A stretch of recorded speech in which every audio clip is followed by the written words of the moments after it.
Hello students, welcome back to our English class. In this class, we will discuss about most expected 2 and 3 marks questions and answers from the lesson 2 Dear, written by Leo Tolstoy. Dear students, ಇವತ್ತಿನ ಕ್ಲಾಸಲ್ಲಿ ನಾವು ದ್ವಿತೀಯ P U ಸಿಗಿರುವಂಥ 2 dear ಅನ್ನುವಂಥ ಪಾಠದಿಂದ ಮುಖ್ಯವಾಗಿ ಎಕ್ಸಾಮಿನೇಷನಲ್ಲಿ ಯಾವ ರೀತಿಯಾಗಿರ್ತಕ್ಕಂಥ 2 marks ಮತ್ತು 3 marks ಕ್ವಶನ್ಸ್ಗಳನ್ನ ಕೇಳ್ತಾರೆ, ಅದಕ್ಕೆ ನಾವು ಹೇಗೆ ಆನ್ಸರ್ ಮಾಡಬೇಕು ಅನ್ನೋದನ್ನು ಡಿಸ್ಕಸ್ ಮಾಡೋಣ. ತಾವೆಲ್ಲರೂ ಕೂಡ 2 ಡಿಯರ್ ಪಾಠವನ್ನು ಕ್ಲಾಸಲ್ಲಿ ಕೇಳಿರ್ತೀರಾ, ಈ ಸ್ಟೋರಿನ ತುಂಬ ಎಂಜಾಯ್ ಮಾಡಿರ್ತೀರಾ ಅಂತ ಅನ್ಕೋತೀನಿ. ಈ ಪಾಠಕ್ಕೆ ಸಂಬಂಧಪಟ್ಟಿರ್ತಕ್ಕಂಥ 2 and 3 ಮಾರ್ಕ್ಸ್ ಕ್ವಶನ್ ಆ್ಯಂಡ್ ಆನ್ಸರ್ಸ್ಗಳನ್ನ ಡಿಸ್ಕಸ್ ಮಾಡೋದಕ್ಕಿಂತ ಮುಂಚೆ ಈ ಪಾಠಕ್ಕೆ ಸಂಬಂಧಪಟ್ಟಿರ್ತಕ್ಕಂಥ ಕೆಲವೊಂದು ಕೀ ಪಾಯಿಂಟ್ಸ್ಗಳನ್ನ ನೋಡ್ಕೊಂಬಿಡಿ. ಯಾಕೆ ಅಂದರೆ ಇದಕ್ಕೆ ಸಂಬಂಧಪಟ್ಟಂಗೆ ಮಲ್ಟಿಪಲ್ ಚಾಯ್ಸ್ ಕ್ವಶನ್ಸ್ಗಳನ್ನ ಕೇಳ್ತಿರ್ತಾರೆ. ಹಾಗೆ ಇದರಲ್ಲಿನೇ ಕೆಲವೊಂದು ಸಾರಿ 2 ಮಾರ್ಕ್ಸ್ ಕ್ವಶನ್ಸ್ಗಳು ಕೂಡ ಬರ್ತಕ್ಕಂಥ ಚಾನ್ಸಸ್ ಇರ್ತದೆ. ಕೀ ಪಾಯಿಂಟ್ಸ್ ಹೇಗೆ ಮಾಡ್ಕೋಬೋದು ನೋಡಿ.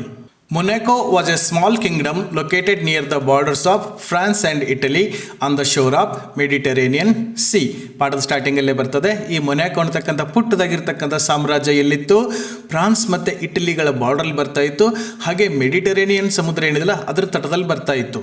There were 7,000 people in Monaco. ಅಲ್ಲಿ ಜನಸಂಖ್ಯೆ ಜಾಸ್ತಿ ಇರಲ್ಲ, ಕೇವಲ 7,000 ಜನ ಜನಸಂಖ್ಯೆ ಇತ್ತು. There was a real kinglet. ದೊಡ್ಡ ಸಾಮ್ರಾಜ್ಯ ಏನಾಗಿರಲಿಲ್ಲ, ಪುಟ್ಟದಾಗಿದ್ದರೂ ಕೂಡ ಅಲ್ಲಿ ಕಿಂಗ್ಲೆಟ್ ಇದ್ದ, ಅಂದರೆ ಚಿಕ್ಕದಾಗಿರ್ತಕ್ಕಂಥ ರಾಜ ಅಲ್ಲಿದ್ದ. There were taxes and tobacco, wine, spirit and poll tax. ರಾಜ್ಯ ನಡೆಸಬೇಕಾಗಿತ್ತು ಅಂದರೆ ರಾಜನಿಗೆ ಇನ್ಕಮ್ ಬೇಕಲ್ವಾ, ಅದು ಹೇಗೆ ಬರ್ತಾ ಇತ್ತು ಅಂದರೆ ಅಲ್ಲಿ ಕೂಡ ಟ್ಯಾಕ್ಸ್ ಹಾಕ್ತಾಯಿದ್ರು. ಯಾವುದ್ರ ಮೇಲೆ? Tobacco, wine and spirit and poll tax. He collected revenue from gaming houses where people played roulette. ಈ ಟ್ಯಾಕ್ಸಸ್ ಏನು ಕಲೆಕ್ಟ್ ಮಾಡ್ತಿದ್ನಲ್ಲ, ರಾಜ್ಯ ನಡೆಸೋದಕ್ಕೆ ಅವನಿಗೆ ಸಾಕಾಗ್ತಿರಲಿಲ್ಲ. ಹಾಗಾಗಿ ಅಲ್ಲಿ ಗೇಮಿಂಗ್ ಹೌಸಸನ್ನು ನಡೆಸ್ತಾ ಇದ್ದ, ಅಲ್ಲಿ ಜನ ರೌಲೆಟನ್ನು ಆಡ್ತಾಯಿದ್ರು. ಅಲ್ಲಿಂದ ಕೂಡ ಅವನಿಗೆ ಸ್ಪೆಷಲ್ ರೆವೆನ್ಯೂ ಬರ್ತಾ ಇತ್ತು. A man committed a murder in Monaco and he was sentence to death. So ಈ ರೀತಿಯಾಗಿ ನಡ್ಕೊಂಬರ್ಬೇಕಾದ್ರೆ ಒಂದು ಸಾರಿ ಏನಾಗುತ್ತೆ, ಆ ರಾಜ್ಯದಲ್ಲಿ ಒಬ್ಬ ಮರ್ಡರ್ ಮಾಡಿಬಿಡ್ತಾನೆ ಅಂತ, ಕ್ರೈಮನ್ನು ಮಾಡಿಬಿಡ್ತಾನೆ, ಅವನಿಗೆ ಮರಣದಂಡನೆಯನ್ನು ಕೊಡ್ತಾರೆ. But they had no guillotine and executioner. ಮರಣದಂಡನೆಯೇನೋ ಕೊಟ್ಟರು, ಬಟ್ ಅವ್ನ ತಲೆ ಕಟ್ ಮಾಡಬೇಕಾದಾಗ ಅದಕ್ಕೆ ಗೆಲೋಟಿನ್ ಮಷಿನ್ ಬೇಕಾಗಿತ್ತು ಮತ್ತು ಕಟ್ ಮಾಡ್ತಕ್ಕಂಥ ಒಬ್ಬ ಎಕ್ಸಿಕ್ಯೂಷನರ್ ಬೇಕಾಗಿದ್ದ. ಆ ರಾಜ್ಯದಲ್ಲಿ ಇರಲೇ ಇಲ್ಲ. ಯಾಕೆ ಅಂದರೆ ಅಲ್ಲಿವರೆಗೆ ಅಂಥ ಕ್ರೈಮ್ ನಡೆದೇ ಇರಲಿಲ್ಲ. ಸೊ ಅವ್ರು ಯಾವುದೂ ಅದನ್ನು ಇಟ್ಕೊಂಡಿರಲಿಲ್ಲ. ಸೊ ಏನು ಮಾಡ್ತಾರೆ, so they sought help from France and Italy. ಅಕ್ಕಪಕ್ಕದ ದೇಶಗಳಿದ್ವಲ್ಲ, ಫ್ರಾನ್ಸ್ ಮತ್ತು ಇಟ್ಲಿ, ಅವುಗಳಿಂದ ಹೆಲ್ಪ್ ಕೇಳೋಕ್ಕೆ ಟ್ರೈ ಮಾಡ್ತಾರೆ. ಅವರಿಗೆ ಲೆಟರ್ ಕೂಡ ಬರೀತಾರೆ. France demanded 16,000 francs. ಆ ಗೆಲೋಟಿನ್ ಮತ್ತೆ ಎಕ್ಸಿಕ್ಯೂಷನ್ ಕಳಿಸೋದಕ್ಕೆ ಈ ಫ್ರಾನ್ಸ್ ಅವರು 16,000 ಫ್ರ್ಯಾಂಕ್ಸ್ ಅಂತ ಹೇಳ್ತಾರೆ. Italy demanded 12,000 francs. ಇವರು 12,000 ಫ್ರ್ಯಾಂಕ್ಸ್ ಅಂತ ಹೇಳ್ತಾರೆ.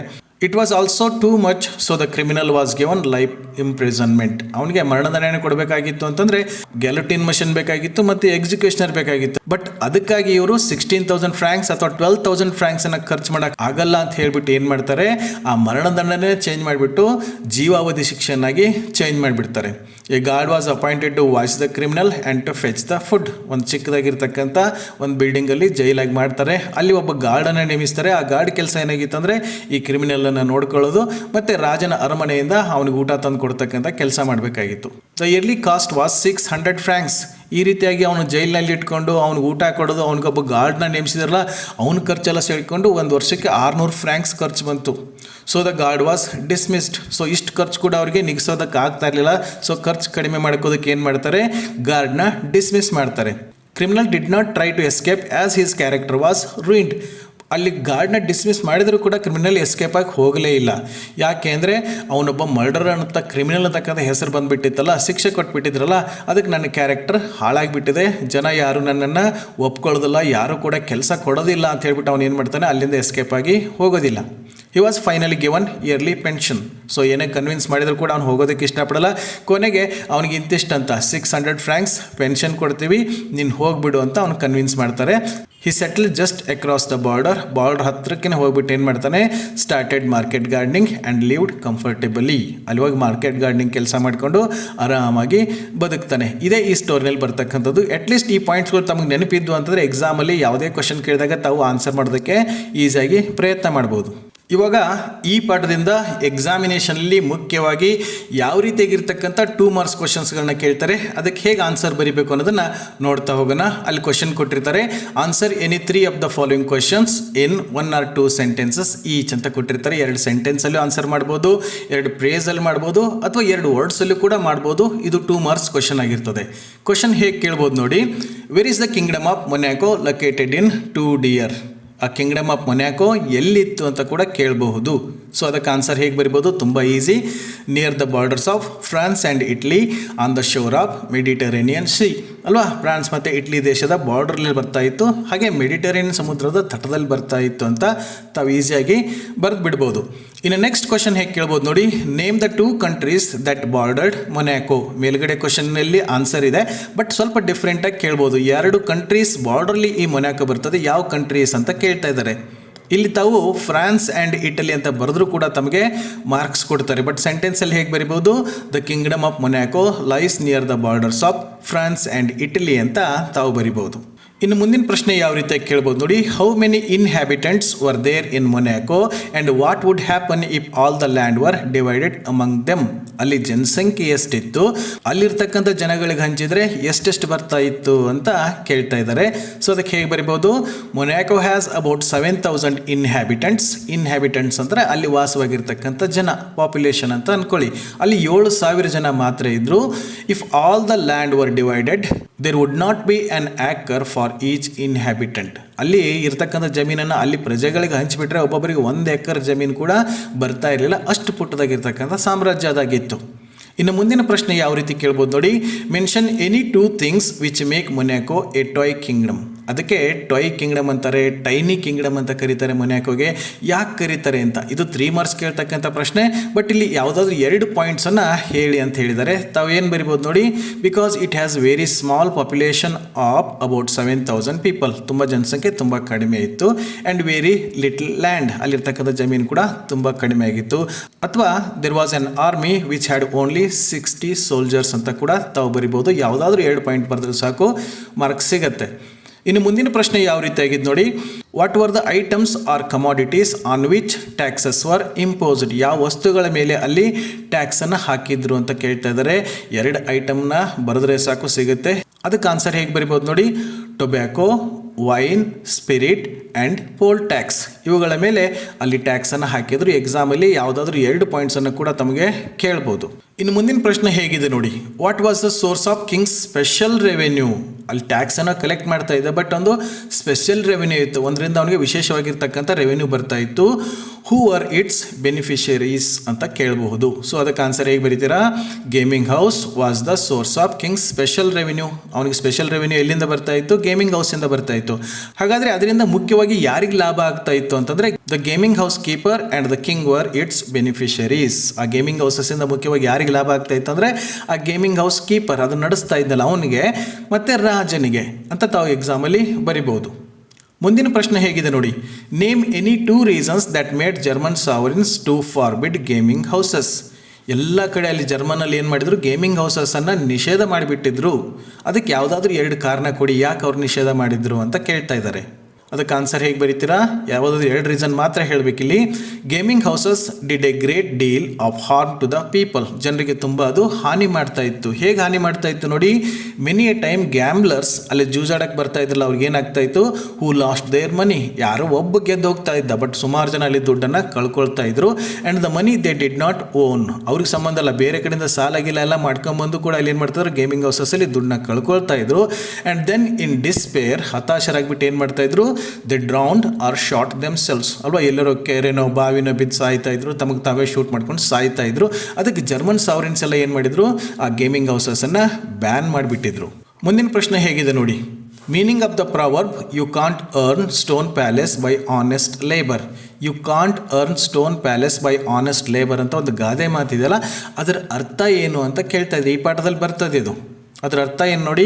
Honest labour alone cannot earn richness. ಯಾವನಾರು ಒಬ್ಬ ಶ್ರೀಮಂತ ಆಗಬೇಕಾಗಿತ್ತು ಅಂದರೆ ಅವನು ಪ್ರಾಮಾಣಿಕವಾಗಿ ಕೆಲಸ ಮಾಡಿದಾಗ ಶ್ರೀಮಂತ ಆಗೋದಕ್ಕೆ ಸಾಧ್ಯ ಆಗಲ್ಲ. ಮತ್ತು ಏನು ಮಾಡಬೇಕು ಅದಕ್ಕೆ, one has to take resort to dishonest measures in order to earn beyond means. ಅಂದರೆ ಪ್ರಾಮಾಣಿಕವಾಗಿ ದುಡಿದಲ್ಲ, ಅಡ್ಡದಾರಿ ಹಿಡ್ಕೊಂಡು ದುಡ್ಡು ಸಂಪಾದನೆ ಮಾಡಿದರೆ ಮಾತ್ರ ಶ್ರೀಮಂತರಾಗೋದಕ್ಕೆ ಸಾಧ್ಯ ಆಗುತ್ತೆ ಅಂತ ಅದರ ಅರ್ಥ. ಇನ್ನು ಮುಂದಿನ ಪ್ರಶ್ನೆ ಹೇಗಿದೆ ನೋಡಿ. Name any 2 things that the prince of Monaco did on a smaller scale as a king. ದೊಡ್ಡ ದೊಡ್ಡ ರಾಜರುಗಳೆಲ್ಲ ಇರ್ತಾರೆ, ಸಾಮ್ರಾಟರಿರ್ತಾರೆ, ಅವರೆಲ್ಲ ತಮ್ಮದೇ ಆಗಿರ್ತಕ್ಕಂಥ ರೀತಿಯಲ್ಲಿ ಅಧಿಕಾರ ಆಗಲಿ ರಾಜ್ಯನ ನಡೆಸ್ತಾ ಇರ್ತಾರೆ.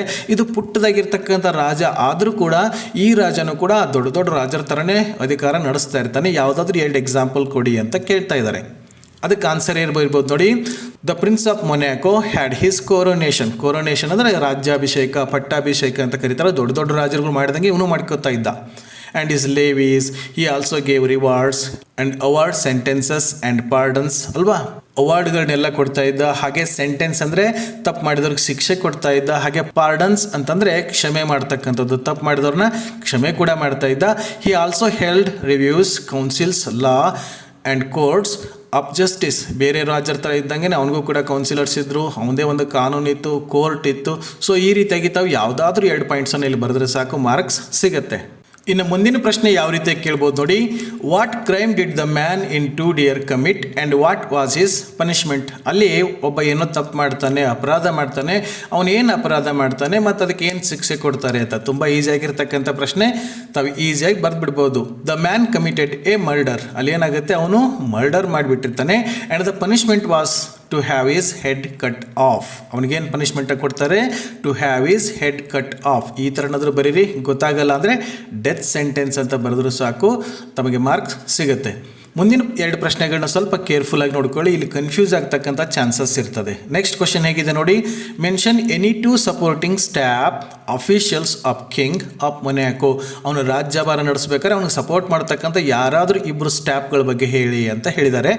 ತಾವು ಬರಿಬೋದು courtiers, ministers and a bishop and generals. ಯಾರು 2 ಬರೆದ್ರೂ ಕೂಡ ಆಗುತ್ತೆ. ತಾವು ಇದರಲ್ಲಿ ಯಾರು 2 ಬರೀರಿ. ಅವನು ರಾಜ್ಯಭಾರ ಮಾಡ್ಬೇಕಾದ್ರೆ ಅಲ್ಲಿ ಕೋರ್ಟಿಯರ್ಸ್ ಇರ್ತಾಯಿದ್ರು, ಮಿನಿಸ್ಟರ್ಗಳು ಇರ್ತಾಯಿದ್ರು, ಹಾಗೆ ಬಿಷಾಪ್ ಇದ್ದ ಮತ್ತು ಜನರಲ್ ಕೂಡ ಇದ್ದ ಅಂತ ತಾವು ಬರಿಬೋದು. ಮುಂದಿನ ಪ್ರಶ್ನೆ ಹೇಗಿದೆ ನೋಡಿ. Mention any 2 professionals who tried the murder case in the most judicial manner. ಈ 2 ಕ್ವಶನ್ಗಳನ್ನ ಕನ್ಫ್ಯೂಸ್ ಮಾಡ್ಕೊಳ್ಳೋಕೆ ಹೋಗ್ಬೇಡಿ. ಮೇಲ್ಗಡೆ ಪ್ರಶ್ನೆ ರಾಜ್ಯಭಾರ ನಡೆಸೋದಕ್ಕೆ ಅವ್ನಿಗೆ ಸಪೋರ್ಟ್ ಮಾಡ್ತಕ್ಕಂಥ ಸ್ಟಾಫ್. ಇಲ್ಲಿ ಕೆಳಗಡೆ ಕೇಳ್ತಕ್ಕಂಥದ್ದು ಅವನೇನು ಕ್ರೈಮ್ ಮಾಡ್ತಾನಲ್ಲ, ಮರ್ಡರ್ ಮಾಡ್ತಾನಲ್ಲ, ಅವ್ನಿಗೆ ಶಿಕ್ಷೆ ಕೊಡ್ಬೇಕಾದ್ರೆ ಯಾರ್ಯಾರು ಅಲ್ಲಿ ಕೋರ್ಟಲ್ಲಿ ವಾದ ಮಂಡಿಸಿಬಿಟ್ಟು ಅವನಿಗೆ ಶಿಕ್ಷೆನ ಕೊಡ್ತಾರೆ, ಅಲ್ಲಿ ಯಾರ್ಯಾರಿದ್ರು ಅಂತ ಕೇಳ್ತಾ ಇದ್ದಾರೆ. ಯಾರ್ಯಾರಿದ್ರಲ್ಲಿ? Judges, barristers, prosecutors, jurymen. ಇಲ್ಲಿ 4 ಜನರ ಹೆಸರಿದೆ. ತಾವು ಯಾವುದಾದ್ರೂ ಇದರಲ್ಲಿ 2 ಹೆಸರನ್ನು ಬರೆದರೆ ಸಾಕು, ತಮಗೆ ಮಾರ್ಕ್ಸ್ ಸಿಗುತ್ತೆ. ಮೇಲ್ಗಡೆದ್ದು ಅಲ್ಲಿ ಸಪೋರ್ಟಿಂಗ್ ಸ್ಟಾಫ್, ಕೆಳಗಡೆದ್ದು ಜುಡಿಷಿಯಲ್ ಮ್ಯಾನರ್ಲಿ ಅವ್ನಿಗೆ ಪನಿಷ್ಮೆಂಟ್ ಕೊಟ್ಟರಲ್ಲ, ಅಲ್ಲಿ ಪ್ರೊಫೆಷ್ನಲ್ ಯಾರಿದ್ರು ಅಂತ ಕನ್ಫ್ಯೂಸ್ ಮಾಡ್ಕೋಬೇಡಿ. ಸ್ವಲ್ಪ ನೀಟಾಗಿ ಓದ್ಕೊಂಡ್ಬಿಟ್ಟು ಹೋಗಿ. ಇನ್ನು ಮುಂದಿನ ಪ್ರಶ್ನೆ ಯಾವ ರೀತಿಯಾಗಿ ಕೇಳ್ಬೋದು. What was the hitch in executing the death sentence? ಅವನೇನು ಮರ್ಡರ್ ಮಾಡಿದ್ನಲ್ಲ ಕ್ರಿಮಿನಲ್, ಅವ್ನಿಗೆ ಹೇಗೋ ಡೆತ್ ಸೆಂಟೆನ್ಸನ್ನು, ಮರಣದಂಡನೆಯನ್ನು ಕೊಟ್ಟರು. ಬಟ್ ಅಲ್ಲಿ ಒಂದು ಹಿಚ್ ಇತ್ತು, ಒಂದು ತೊಡಕಿತ್ತು, ಒಂದು ತೊಂದರೆ ಇತ್ತು. ಏನು ತೊಂದರೆ ಇತ್ತು? The only hitch in executing the death sentence was that the kingdom had neither the guillotine nor the executioner. ಮರಣದಂಡನೆಯನ್ನು ಕೊಟ್ಟರು, ಬಟ್ ಒಂದೊಂದು ದೇಶದಲ್ಲಿ ಒಂದೊಂದು ಥರ ಮರಣದಂಡನೆ ಕೊಡ್ತಾರೆ. ನಮ್ಮ ದೇಶದಲ್ಲಿ ಮರಣದಂಡನೆ ಕೊಟ್ಟರೆ ಅವನಿಗೆ ನೇಣು ಹಾಕಿಬಿಡ್ತಾರೆ. ಬಟ್ ಆ ದೇಶದಲ್ಲಿ ಹೇಗಿತ್ತು, ತಲೆ ಕಟ್ ಮಾಡಬೇಕು, ಆ ಥರ ಮರಣದಂಡನೆ ಕೊಡ್ತಾಯಿದ್ರು. ಇವರು ಮರಣದಂಡನೆಯನ್ನು ಕೊಟ್ಟರು, ಬಟ್ ಅವ್ನು ತಲೆ ಕಟ್ ಮಾಡೋದಕ್ಕೆ ಇವ್ರ ಹತ್ರ ಗೆಲಟಿನ್ ಮಷಿನ್ ಇರಲಿಲ್ಲ, ಮತ್ತು ಎಕ್ಸಿಕ್ಯೂಷನರ್ ಅದನ್ನು ಆಪ್ರೇಟ್ ಮಾಡ್ತಕ್ಕಂಥ ವ್ಯಕ್ತಿನೇ ಇರಲಿಲ್ಲ. ಹೀಗೆ ತಾವು ಆನ್ಸರ್ನ ಬರಿಬೋದು. ಇನ್ನು next question. How much did the France and Italy demand to supply the guillotine and an executioner ಅಂತ ಕ್ವಶನ್ ಕೇಳ್ಬೋದು. ಅವ್ರು ಎಷ್ಟು ಡಿಮ್ಯಾಂಡ್ ಮಾಡ್ತಾರೆ ಈ ಗ್ಯಾಲೋಟಿನ್ ಮಷಿನ್ ಮತ್ತು ಎಕ್ಸಿಕ್ಯೂಷನರ್ ಕಳಿಸಿ ಅಂತ ಇವ್ರು ಲೆಟರ್ ಬರೀತಾರಲ್ಲ, ಅವ್ರು ಎಷ್ಟು ಡಿಮ್ಯಾಂಡ್ ಮಾಡ್ತಾರೆ ಅಂತ ಕೇಳ್ತಾ ಇದ್ದಾರೆ. France demanded 16,000 Fronx and the king of Italy demanded 12,000 Fronx ಅಂತ ತಾವು ಬರೆದ್ರೆ ಸಾಕು, ಈಸಿಯಾಗಿ ಮಾರ್ಕ್ಸ್ ಸಿಗುತ್ತೆ. ಇನ್ನು ಮುಂದಿನ ಪ್ರಶ್ನೆ ಹೇಗಿದೆ ನೋಡಿ. How did the cost of executing the criminal compared to the over all populations financial burden? ಅವನಿಗೇನಾದರೂ ಮರಣದಂಡನೆಯನ್ನು ಜಾರಿಗೆ ತಂದರೆ ಈ ಫ್ರಾನ್ಸ್ ಅಥವಾ ಇಟ್ಲಿಯಿಂದ 16,000 ಫ್ರಾಂಕ್ಸ್ ಅಥವಾ 12,000 ಫ್ರಾಂಕ್ಸನ್ನು ಕೊಟ್ಟು ಗ್ಯಾಲೋಟಿನ್ ಮಷಿನ್ನ ತರಿಸ್ಕೊಂಡು ಪನಿಷ್ಮೆಂಟ್ ಕೊಟ್ಟರೆ ಅಲ್ಲಿರ್ತಕ್ಕಂಥ ಜನಗಳಿಗೆ ಅದು ಹೊರೆ ಆಗುತ್ತೆ ಹೇಗೆ ಅಂತ ಕೇಳ್ತಾ ಇದ್ದಾರೆ. And how did this influence the Kings decision? ಅದರ ಪರಿಣಾಮವಾಗಿ ಕಿಂಗ್ ಏನು ನಿರ್ಧಾರ ತಗೊಂಡ ಅಂತ ಕೇಳ್ತಾ ಇದ್ದಾರೆ. ಕ್ವಶನ್ ದೊಡ್ಡದಿದೆ ಅಂತ ಕನ್ಫ್ಯೂಸ್ ಮಾಡ್ಕೊಳ್ಳೋಕೆ ಹೋಗ್ಬೇಡಿ, ಈಸಿಯಾಗಿ ಆನ್ಸರ್ ಮಾಡ್ಬೋದು. The cost of executing the criminal was more than 2 Fronx per head of the population. ಇವ್ರು ಏನಾದ್ರು 16,000 ಫ್ರಾಂಕ್ಸ್ ಅಥವಾ 12,000 ಫ್ರಾಂಕ್ಸನ್ನು ಕೊಟ್ಟು ಗೆಲಟಿನ್ ಮಷಿನ್ ತರೋದಾದರೆ ಅವ್ನು ಮಾಡಿರ್ತಕ್ಕಂಥ ಗನಂದಾರಿ ಕೆಲಸಕ್ಕೆ ಏನಾಗುತ್ತೆ, ಅಷ್ಟು ದುಡ್ಡು ಕೊಟ್ಟಾಗ ಏನಾಗುತ್ತೆ, ಅಲ್ಲಿರ್ತಕ್ಕಂಥ ಜನಸಂಖ್ಯೆ ಮೇಲೆ ಒಬ್ಬೊಬ್ಬರ ತಲೆ ಮೇಲೆ ಮತ್ತೆ 2 ಫ್ರಾಂಕ್ಸ್ ಎಕ್ಸ್ಟ್ರಾ ಟ್ಯಾಕ್ಸ್ ಹಾಕಬೇಕಾಗುತ್ತೆ. ಅವಾಗ ಜನ ಎಲ್ಲ ಏನು ಮಾಡ್ತಾರೆ, ದಂಗೆ ಹೇಳ್ತಾರೆ. ಅದಕ್ಕೆ ರಾಜ ತನ್ನ ನಿರ್ಧಾರನ ಚೇಂಜ್ ಮಾಡ್ತಾನೆ. Which the king considered too high. ಅದು ರಾಜನಿಗೆ ತುಂಬ ಜಾಸ್ತಿ ಆಯಿತು ಅಂತ ಅಂದ್ಕೊಂಡ. So the king altered the sentence to imprisonment for life. So ಇಷ್ಟೆಲ್ಲ ಮಾಡೋದು ಬೇಡ, ಅವನೇನಂತ ಗನಂದಾರಿ ಕೆಲಸ ಮಾಡಿದ್ದಾನೆ, ಅವನಿಗಾಗಿ ನಾವು ಇಷ್ಟಾಗಿ ದುಡ್ಡು ಖರ್ಚು ಮಾಡ್ಬೇಕಂತ ಹೇಳ್ಬಿಟ್ಟು ರಾಜ ಏನು ಮಾಡ್ತಾನೆ, ಆ ಶಿಕ್ಷೆಯನ್ನು ಆಲ್ಟರ್ ಮಾಡಿಬಿಡ್ತಾನೆ. ಇನ್ನು ಮುಂದಿನ ಪ್ರಶ್ನೆ ಹೇಗೆ ಕೇಳ್ಬೋದು ನೋಡಿ, why the soldiers did not accept to execute the criminal. ಅಲ್ವಾ, ಫ್ರಾನ್ಸ್ ಆ್ಯಂಡ್ ಇಟ್ಲಿಯವರು ದುಡ್ಡು ಜಾಸ್ತಿ ಕೇಳಿದ್ರು, ಅಷ್ಟು ಖರ್ಚು ಮಾಡೋಕ್ಕಾಗಲ್ಲ. ಇವರಲ್ಲೇ ಸೈನ್ಯ ಇತ್ತಲ್ಲ, 60 ಜನ ಸೈನಿಕರಿದ್ರು, ಅದರಲ್ಲೇ ಯಾರಾದರೂ ಒಬ್ಬ ಸೋಲ್ಜರ್ ಬಂದುಬಿಟ್ಟು ಇವ್ನು ತಲೆ ಕಟ್ ಮಾಡಿಬಿಟ್ರೆ ಮುಗಿದು ಹೋಗಿತ್ತಲ್ಲ ಅಂತ ಹೇಳ್ಬಿಟ್ಟು ಆ ಸೋಲ್ಜರ್ಗೂ ಕೂಡ ಕೇಳಿ ನೋಡ್ತಾರೆ. ಬಟ್ ಅವ್ರು ಒಪ್ಕೊಳ್ಳಲ್ಲ. ಯಾಕೆ ಒಪ್ಕೊಳ್ಳಲ್ಲ ಅಂತ ಕೇಳಬಹುದು ಎಕ್ಸಾಮಲ್ಲಿ. ಅದಕ್ಕೆ ಆನ್ಸರ್ ಹೇಗೆ ಬರಿಬೋದು ನೋಡಿ, ದ ಸೋಲ್ಜರ್ ಸೇಡ್ ದ್ಯಾಟ್, ಆ ಸೈನಿಕರು ಏನು ಹೇಳ್ತಾರೆ ಅಂದರೆ, they didn't know how to do it. ಆ ತಲೆ ಕಟ್ ಮಾಡೋದು ಹೆಂಗಂತಲೇ ನಮಗೆ ಗೊತ್ತಿಲ್ಲ. ಯಾಕೆ ಅಂದರೆ ಅಲ್ಲಿರ್ತಕ್ಕಂಥ ಸೈನ್ಯ ಏನೈತೆ 60 ಜನರ ಸೈನ್ಯ, ಅವ್ರು ಯಾವತ್ತೂ ಯುದ್ಧ ಮಾಡಿರಲಿಲ್ಲ, ಯಾವತ್ತೂ ವೈರಿಗಳನ್ನು ಸಾಯಿಸಿರಲಿಲ್ಲ, ಅವ್ರಿಗೇನು ಗೊತ್ತೇ ಇರಲಿಲ್ಲ. ಅದಕ್ಕೆ ಅವ್ರು ಹೇಳ್ತಾರೆ ನಮ್ಗೆ ಗೊತ್ತಿಲ್ಲ ಅದು ಹೆಂಗೆ ಮಾಡಬೇಕು ಅಂತ. And they had not been taught to do so. ಅವ್ರಿಗೂ ಕೂಡ ಇದನ್ನು ಹೇಗೆ ಮಾಡಬೇಕು, ಹೇಗೆ ತಲೆ ಕಟ್ ಮಾಡಬೇಕು ಅಂತ ಯಾರೂ ಹೇಳ್ಕೊಟ್ಟಿಲ್ಲ, ನಮಗೆ ಗೊತ್ತಿಲ್ಲ, ನಾವು ಮಾಡಲ್ಲ ಅಂತ ಸೈನಿಕರು ಒಪ್ಕೊಳ್ಳಿಲ್ಲ. ಇನ್ನು ನೆಕ್ಸ್ಟ್ ಕ್ವಶನ್ ಯಾವ ರೀತಿ ಕೇಳ್ಬೋದು ನೋಡಿ, why did the prince decide to change the criminal sentence from death to life imprisonment. ಅವನಿಗೆ ಮೊದಲೇದಾಗಿ ಮರ್ಡರ್ ಮಾಡಿದ ತಕ್ಷಣ ಏನು ಮಾಡಿದ್ರು, ಡೆತ್ ಸೆಂಟೆನ್ಸನ್ನು ಕೊಟ್ಟಿದ್ರು. ಬಟ್ ಆಮೇಲೆ ಅದನ್ನು ಲೈಫ್ ಇಂಪ್ರಿಸನ್ಮೆಂಟ್, ಜೀವಾವಧಿ ಶಿಕ್ಷೆಗೆ ಬದಲಾಯಿಸಿದ್ರಲ್ಲ, ಯಾಕೆ ಅಂತ. ಇದನ್ನು 3 or 4 ಮಾರ್ಕ್ಸ್ ಕ್ವಶನ್ಗೂ ಕೂಡ ಕೇಳ್ಬೋದು. ಬಟ್ ಇಲ್ಲಿ 2 ಮಾರ್ಕ್ಸ್ ಕೇಳಿದಾಗ ನಾವು ತುಂಬ 2 ಸೆಂಟೆನ್ಸಲ್ಲಿ ಹೇಗೆ ಬರಿಬೋದು ನೋಡಿ. The prince decided to change the sentence because, ಯಾಕೆ ಅವ್ನು ಚೇಂಜ್ ಮಾಡಿದರೆ, cost of executing the criminal was too high. ಆ ಡೆತ್ ಸೆಂಟೆನ್ಸನ್ನು ಎಕ್ಸಿಕ್ಯೂಟ್ ಮಾಡೋದಕ್ಕೆ ತುಂಬ ದುಡ್ಡು ಬೇಕಾಗಿತ್ತು, ಅದನ್ನು ಬರೆಸೋ ಶಕ್ತಿ ಇವನ ಹತ್ರ ಇರಲಿಲ್ಲ. And life imprisonment would be cheaper. But ಜೀವಾವಧಿ ಶಿಕ್ಷೆ ಕೊಟ್ಟರೆ ಏನಾಗುತ್ತೆ, ಅದು ಸ್ವಲ್ಪ ಕಡಿಮೆ ದುಡ್ಡಲ್ಲೇ ಆಗಿಬಿಡುತ್ತೆ ಅಂತ ಹೇಳ್ಬಿಟ್ಟು ರಾಜ ಏನು ಮಾಡ್ತಾನೆ, ಈ ಡೆತ್ ಸೆಂಟೆನ್ಸನ್ನು ಚೇಂಜ್ ಮಾಡಿಬಿಟ್ಟು ಜೀವಾವಧಿ ಶಿಕ್ಷೆ ಲೈಫ್ ಇಂಪ್ರಿಸನ್ಮೆಂಟನ್ನು ವಿಧಿಸ್ತಾನೆ. ಮುಂದಿನ ಪ್ರಶ್ನೆ ಹೇಗಿದೆ ನೋಡಿ, what were the duties expected of the guard. ಅಲ್ಲಿ ಗಾರ್ಡನ್ನು ನೇಮಿಸಿದ್ರು, ಲೈಫ್ ಇಂಪ್ರಿಸನ್ಮೆಂಟ್ ಮಾಡಿದ್ರಲ್ಲ, ಜೈಲಿನಲ್ಲಿಟ್ಟರಲ್ಲ ಒಬ್ಬ ಗಾರ್ಡನ್ನು ನೇಮಿಸಿದ್ರು. ಅವನು ಏನೇನು ಮಾಡಬೇಕಾಗಿತ್ತು ಅಂತ. ಇದಕ್ಕೆ ಆನ್ಸರ್ ಹೇಗೆ ಬರಿಬೋದು ನೋಡಿ, the guard was expected to watch the criminal and also fetch his food from the palace kitchen. 2 ಕೆಲಸ ಅವನು, ಏನು, ವಾಚ್ ದ ಕ್ರಿಮಿನಲ್, ಅಲ್ಲಿರ್ತಕ್ಕಂಥ ಕ್ರಿಮಿನಲನ್ನು ನೋಡ್ಕೊಳ್ಳೋದು, ಮತ್ತು fetch food from palace kitchen, ಅರಮನೆ ಅಡುಗೆ ಮನೆಯಿಂದ ದಿನ ಅವನಿಗೆ ಊಟ ತಂದು ಕೊಡ್ತಕ್ಕಂಥ ಕೆಲಸ. ಈ 2 ಕೆಲಸ ಅಲ್ಲಿರ್ತಕ್ಕಂಥ ಗಾರ್ಡ್ ಮಾಡಬೇಕಾಗಿತ್ತು. ಇನ್ನು ಮುಂದಿನ ಪ್ರಶ್ನೆ ಹೇಗೆ ಕೇಳ್ಬೋದು ನೋಡಿ, what was the new item of expenditure in 2 years and how much was it. ಆ ಕ್ರಿಮಿನಲ್ ಏನೋ ಜೈಲಲ್ಲಿಟ್ಟರು, ಒಬ್ಬ ಗಾರ್ಡನ್ನು ಕೂಡ ನೇಮಿಸಿದ್ರು.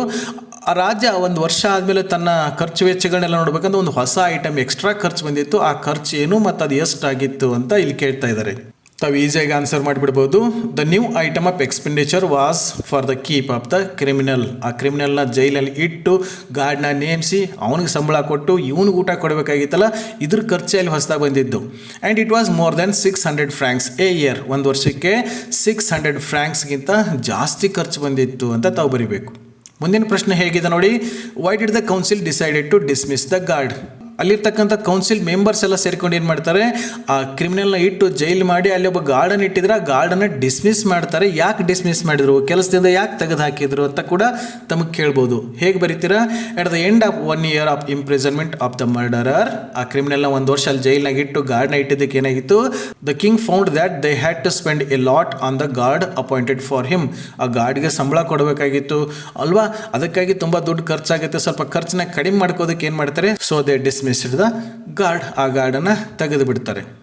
ಮುಂದಿನ ಪ್ರಶ್ನೆ ಹೇಗಿದೆ ನೋಡಿ, mention any 2 reasons for the prisoner not to try to escape from the prison.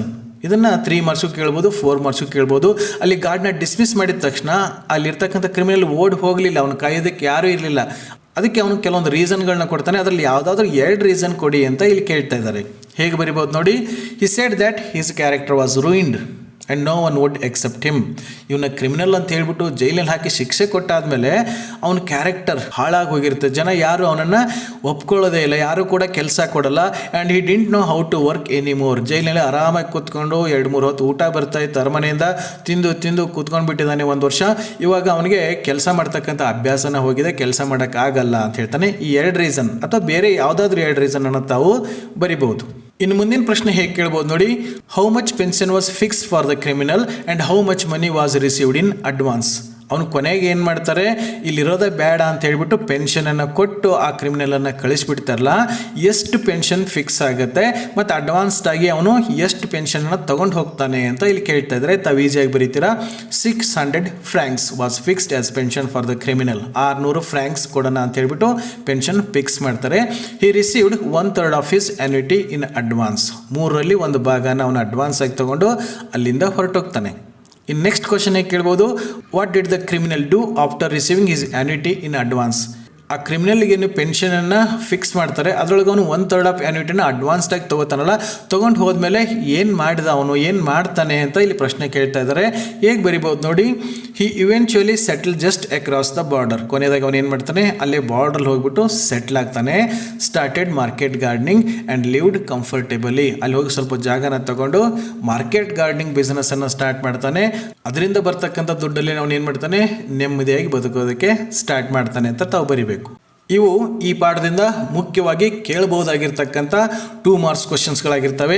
ಈ ಕ್ವಶನ್ಸ್ಗಳನ್ನ ಸ್ವಲ್ಪ ಡಿಫ್ರೆಂಟಾಗಿ ಕೇಳ್ಬೋದು, ತಾವು ಅರ್ಥ ಮಾಡ್ಕೊಂಬಿಡಿ. ಯಾಕಂದರೆ ಇಲ್ಲಿರ್ತಕ್ಕಂಥ ಪಾಯಿಂಟ್ಗಳನ್ನೇ ಅವ್ರು 2 ಮಾರ್ಕ್ಸ್ ಕ್ವಶನ್ಸನ್ನು ಕೇಳ್ತಿರ್ತಾರೆ. ಕೆಲವೊಂದು ಸಾರಿ ಸ್ವಲ್ಪ ಕ್ವಶನನ್ನು ಬೇರೆ ಕೊಟ್ಟ ತಕ್ಷಣ ಏನು ಮಾಡಿಬಿಡ್ತೀವಿ, ಕನ್ಫ್ಯೂಸ್ ಮಾಡಿಕೊಂಡು ಆನ್ಸರ್ ನಮಗೆ ಗೊತ್ತಿಲ್ಲ ಅಂತ ಬಿಟ್ಬಿಡ್ತೀವಿ. ಕ್ವಶನ್ನ ಅರ್ಥ ಮಾಡ್ಕೊಳ್ಳಿ, ಈ ಪಾಯಿಂಟ್ಸ್ ಒಳಗೇ ತಮಗೆ ಆನ್ಸರ್ನ ಕೇಳಿರ್ತಾರೆ. ಸ್ವಲ್ಪ ನೀಟಾಗಿ ಓದ್ಕೊಂಡು ತಾವು ಎಕ್ಸಾಮಿನೇಷನ್ಗೆ ಪ್ರಿಪೇರ್ ಆಗಿ ಅಂತ ಹೇಳ್ತಾ, ಇನ್ನು ಈ ಪಾಠದಲ್ಲಿ ಮುಖ್ಯವಾಗಿ 3 ಮಾರ್ಕ್ಸ್ ಕ್ವಶನ್ಸನ್ನು ಯಾವುದು ಕೇಳ್ಬೋದು.